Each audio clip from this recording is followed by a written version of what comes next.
राष्ट्रीय युवा दिवस के रूप में स्वामी विवेकानंद जी की 163वीं जयंती पर उनके द्वारा संपूर्ण विश्व जगत को भारत की संस्कृति, परंपरा, सभ्यता और हिंदू धर्म की प्रचार प्रसार के लिए युवाओं को एक नया ऊर्जा जोश देने का कार्य उनके द्वारा किया गया और 1883 में विश्व धर्म सम्मेलन में शिकागो में भारत का प्रतिनिधित्व कर उन्होंने पूरे विश्व को भारत की ओर आकर्षित किया और भारत की सभ्यता, संस्कृति और हिंदू धर्म के लिए आध्यात्मिक ज्ञान, समृद्धि और युवा शक्ति का बोध कराया था। विश्व धर्म सम्मेलन के एक संध्या पर वह जब टहलने निकले तो कुछ युवा बहते हुए पानी में अंडों के छिलकों पर एयर गन से अपना निशाना साध रहे थे। इस दौरान उनकी नज़र उन युवाओं पर पड़ी, परंतु वे युवा निशाने साधने में असफल हुए। तत्पश्चात वे उन युवाओं के समीप जाकर उन्होंने निशाना साधने के लिए अपील किया। उन्होंने बार बार बंदूक के ट्रिगर पर निशाना साधा और प्रत्येक बार में उन्होंने अपने निशाना को भेदने में सफल रहे।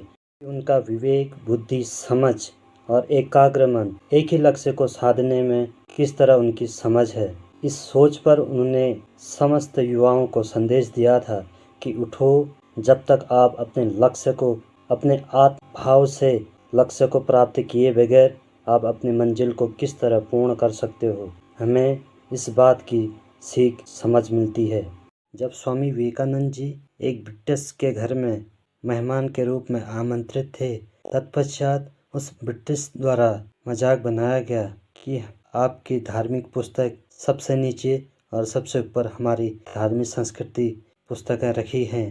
तब स्वामी विवेकानंद जी ने गीता की पुस्तक को हटाई और उनकी सारी धार्मिक पुस्तकें धड़ाम से नीचे गिर गई।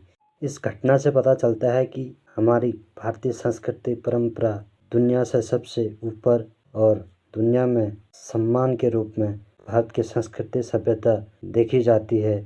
और स्वामी विवेकानंद जी द्वारा 1897 में रामकृष्ण परमहंस मिशन की स्थापना रखी। उन्होंने अपने गुरु के सम्मान में इस मिशन की स्थापना की। आज पूरे विश्व भर में 2 लाख से अधिक शिक्षण संस्थानें गुरुकुल विद्यालय के रूप में पूरे विश्व में चलाई जाती हैं, जिसमें महाविद्यालय, उच्च माध्यमिक विद्यालय, पॉलिटेक्निक संस्थान, व्यावसायिक प्रशिक्षण केंद्र, छात्रावास, अनाथालय जैसे शिक्षण संस्थानें, समाज सेवा और गुरुकुल के रूप में चिकित्सा के क्षेत्र में उनका यह मिशन आज भी पूरे विश्व में कार्य कर रही है।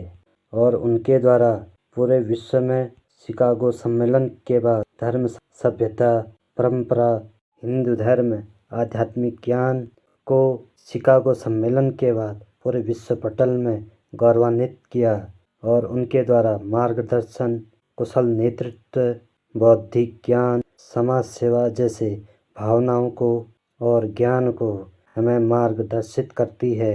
हमें मार्गदर्शन देने का कार्य उनके द्वारा मिलता है। ऐसे महान पुरुष को हम उनकी जयंती पर नमन करते हैं, अभिनंदन करते हैं। धन्यवाद।